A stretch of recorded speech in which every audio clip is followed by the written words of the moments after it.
والإسلام ديني ومحمدا رسول الله.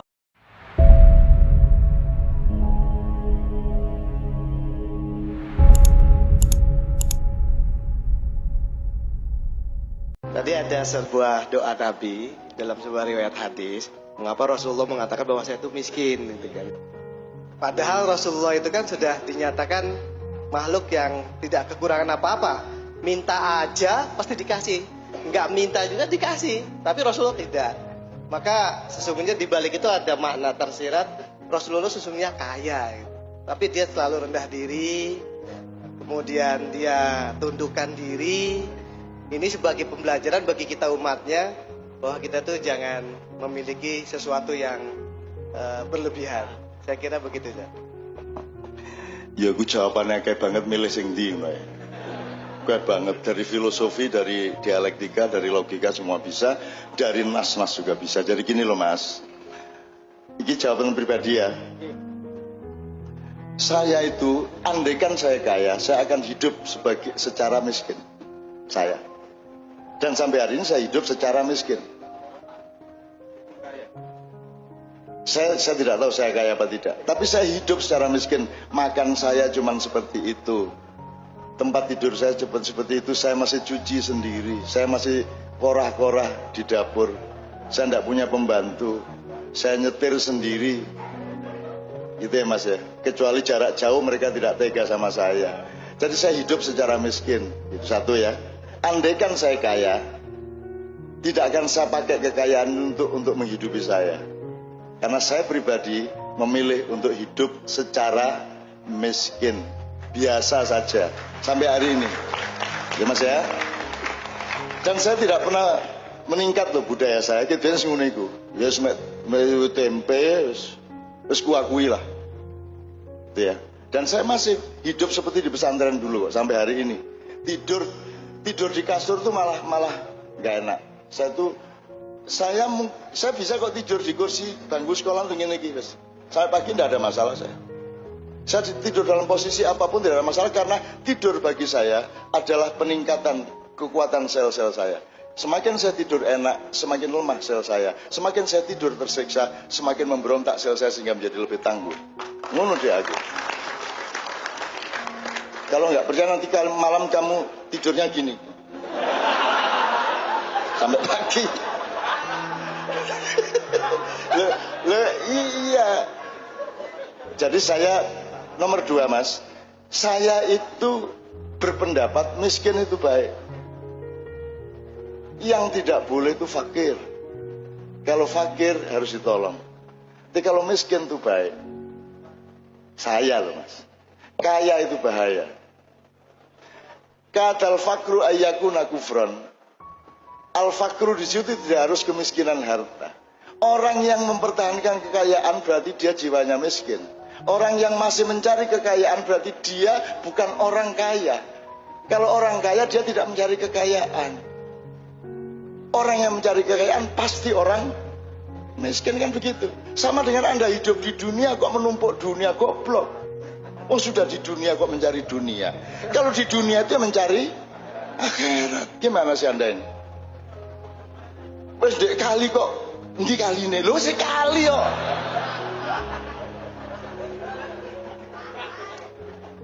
Terus kamu bikin drama mencari Tuhan. Terus Tuhan datang. Lu sikit biar dek kene aku. Dari dulu di sini kamu udah lihat.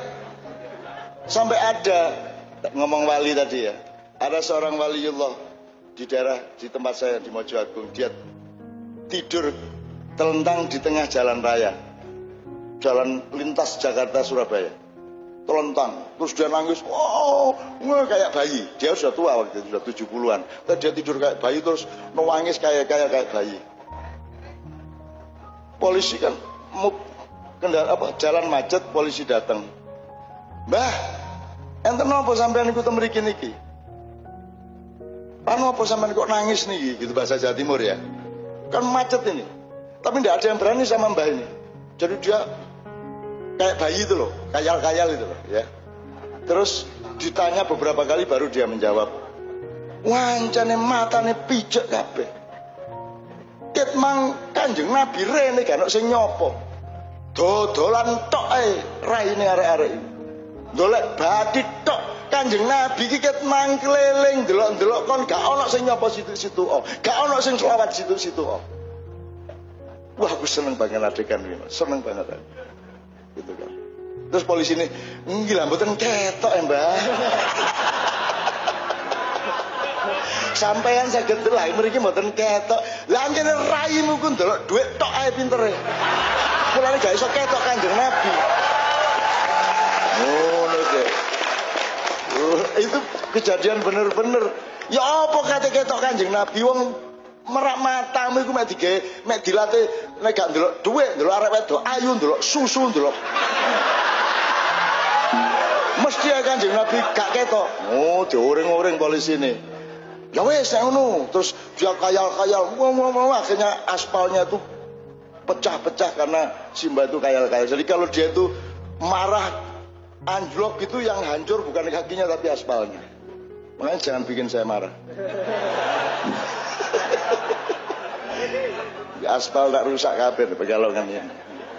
Gitu. Tapi sikilku dhewe sing bundas rek. Itu ya Mas ya. Wali itu ya wali yang ndak pakai aturan Mas. Apa sebabnya wali di sana di sini gini sana kok gini ya ndak ada aturan sakarep-karepe. Wong dia majdzub kok. Dia cuma mediumnya Allah kok. Yang orang saya ceritakan kalau ke masjid itu nguyung antar, wah ini di masjid. Ini beneran.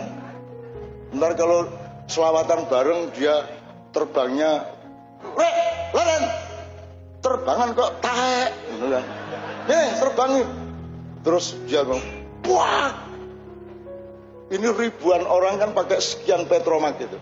Dia, wah, mati, pet, lampunya kabeh. Karena dia pukul satu kali, pat. Terus dia kapokkan yo gitu. Coba wali ngono iku coba. Kok nek kepengin dadi wali gendeng ngono iku.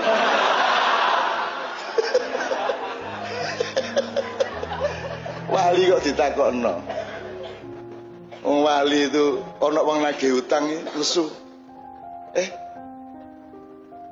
Jangan main-main kok sama Tuhan. Kalau kalian nagih utang Tuhan kan ngene. Ada seorang wali dibikinin masjid oleh pemuda di kampung. Terus dia sholat di situ tiap hari, dia mimpin. Ternyata ada Cina-Cina datang dari kota, ternyata masjidnya masih banyak utang. Tegelnya masih utang, gendengnya masih utang, kayaknya ditagih dia sama Cina-Cina loh. Imam, ini belum bayar, ininya belum bayar. Lah izin deh. Lagi jebol arek-arek utang ya masjid. Terus dia karena malu sama pedagang-pedagang, udah tunggu sebentar. Jangan main-main kau sama Allah. Jangan nagih-nagih kau sama Allah. Dibayar kamu nanti. Ngono gitu. Allah kok ditagih, pasti dibayar kamu. Tapi jangan nagih-nagih kamu. Terus dia masuk masjid. Dia berdoa, ya Allah. Ini rumahmu masih punya hutang, ya Allah. Apa engkau tidak malu, ya Allah? Engkau yang maha kaya, masa rumahmu punya hutang? Aku yang hanya penjaga saja malu, masa engkau tidak malu? Bayar hutangmu ya Allah, bayar. Wani kowe ndonga kaya ngono. Wani kowe. Kowe ning wali sing wani ngono kowe. Dia belum selesai berdoa ada mobil datang weng. Terus dia hentikan doanya, dia keluar, orangnya di mobil yang baru dari turun. Imam, bagaimana bikin masjid tidak bilang-bilang kita? Kita kan juga pengen menyumbang, kita juga pengen berkah, kita juga pengen jariah. Masa tidak minta kita? Kita kan juga pengen. Jadi ada orang lain yang tidak dimintai sumbangan, marah.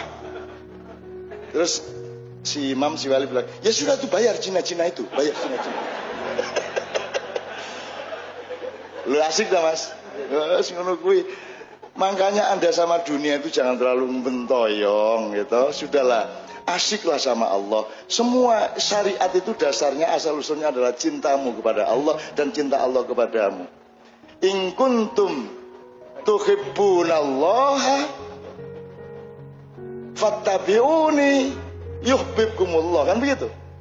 Jadi semua ini asal usulnya Allah mengatakan kepada Muhammad, wahai Muhammad, katakan kepada mereka, kalau memang mereka mencintai aku, cinta loh mas, bukan ketaatan, bukan komitmen, cinta. Kalau mereka memang mencintai aku, ikutlah Muhammad. Kan begitu. Jadi kita ini ikut Muhammad karena cinta kepada Allah. Jadi cinta, Mas. Sudahlah, saat temanmu tadi yang penting cinta kepada Allah. Gitu loh, Mas, ya. Oke. Pertanyaan Anda tadi apa? Islame nyongke Islam golek slamet ngono diterima karo Kanjeng Nabi napa mboten? Gur golek slamet wae wis pokoke men ngono. Satu-satunya yang diterima oleh Allah itu adalah Rasulullah, yang pasti diterima oleh itu Muhammad dan yang disebut Muhammad. Misalnya Abu Bakar, Umar. Lah kowe salah urip saiki. Mbok kowe biyen nang Mekah njur melu-melu nimbake pemijeti kan sikile Kanjeng Nabi ben kowe dijamin swargane.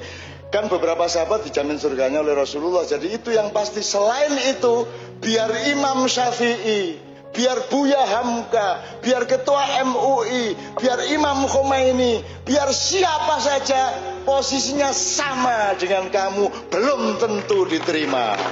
Ayo piye. Dan tidak penting itu. Bingung Diterima apa ora trima ora penting. Gitu. Ojo dadi Nabi Musa lho kowe.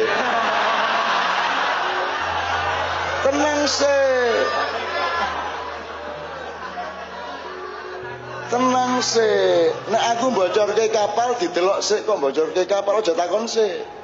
Ngono, nek aku nguntir gulune cah cilik meneng sik piye ya? Ngono, aja langsung takon. Kowe engko ayo takon pisan meneh aku ngene. Hadza firaqun baini wa bain. Inilah saat perpisahan aku dengan engkau. Meneng ya. Dan itu tidak penting, ngono toh? Ngene lho Mas. Kamu itu tidak usah sibuk mencari ridho Allah, meminta ridho Allah. Kamunya yang harus terus-menerus ridho sama Allah. Rodiyatan, bukan mardiyatan, rodiyah.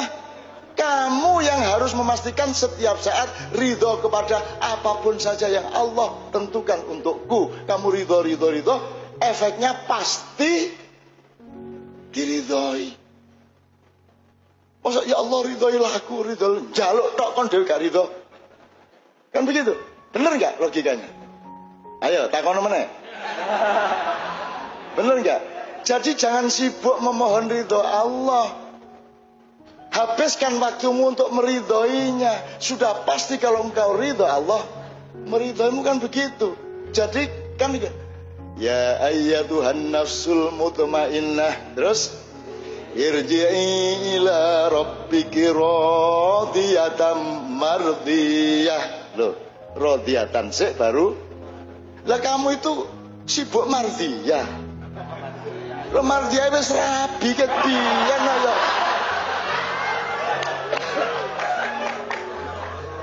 Jadi kamu tempuh radiyatan dulu. Kamu akan mendapat efek mardiyah, gitu. Jelas ya sekarang? Ayo Bi, ayo. Oke, udah habis pertanyaannya. Oh, miskin tadi tak tambahin. Kamu tahu nggak Rasulullah ditawari melalui Jibril.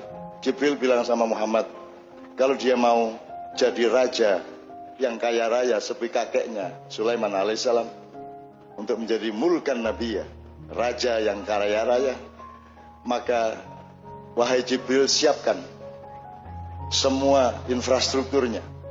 Kemudian Jibril membuat gunung emas di antara Madinah dan Mekah, dan sampai sekarang masih ada di pagar itu. Itu stok terakhir Arab Saudi yang akan bangkrut sebelum 3 tahun yang akan datang. Ya, itu Jibril yang bikin untuk Muhammad, untuk menawarkan kepada Muhammad, kalau engkau mau menjadi raja yang kaya raya seperti kakekmu Sulaiman, Allah menyiapkan semuanya. Maka semua tambang minyak, kubangan Zam-Zam yang masih berumur sekitar 300 miliar tahun lagi dan tidak akan kering, itu ditaruh di situ untuk Muhammad supaya dia kaya raya. Tapi Muhammad menjawab, la ya Allah, biarkan aku, kalau aku diperkenankan, aku memilih menjadi abdan nabi, ya. Biarlah aku menjadi nabi yang jelata, nabi yang papa, nabi yang miskin, sebagaimana umatku yang umumnya juga miskin. Biarlah aku berpakaian sebagaimana umatku yang paling miskin berpakaian. Biarlah aku makan sekadar sama dengan orang-orang yang paling miskin dari umatku. Kan gitu. Bener nggak itu? Jadi miskin itu baik. Pendapat saya, miskin itu baik. Sama dengan lapar itu baik. Lapar itu paling baik. Jangan sampai kenyang. Saya itu hampir tiap hari saya membiarkan diri saya lapar. Nanti kalau sudah mulai ini sudah akan menuju titik mulai akan tidak sehat, saya makan dikit. Prinsipnya ganjel tok. Kalau saya misalnya mau makan satu piring dengan lauk apa, saya coba risoles siji apa tempe loro, terus aku ngombe sing akeh. Kalau sudah cukup untuk menjaga kesehatanku, aku tidak makan yang lainnya. Gitu loh Mas. Saya tiap hari menjaga seperti itu. Jadi saya sangat sedikit makan, saya sangat sedikit tidur. Gitu loh Mas. Itu namanya hidup secara miskin tadi itu. Saya tidak pernah melampiaskan apa-apa. Untuk apa aku melampiaskan? Aku sudah punya istri Novia. Apa yang akan aku lampiaskan lagi? Dunia sudah tidak menarik bagiku.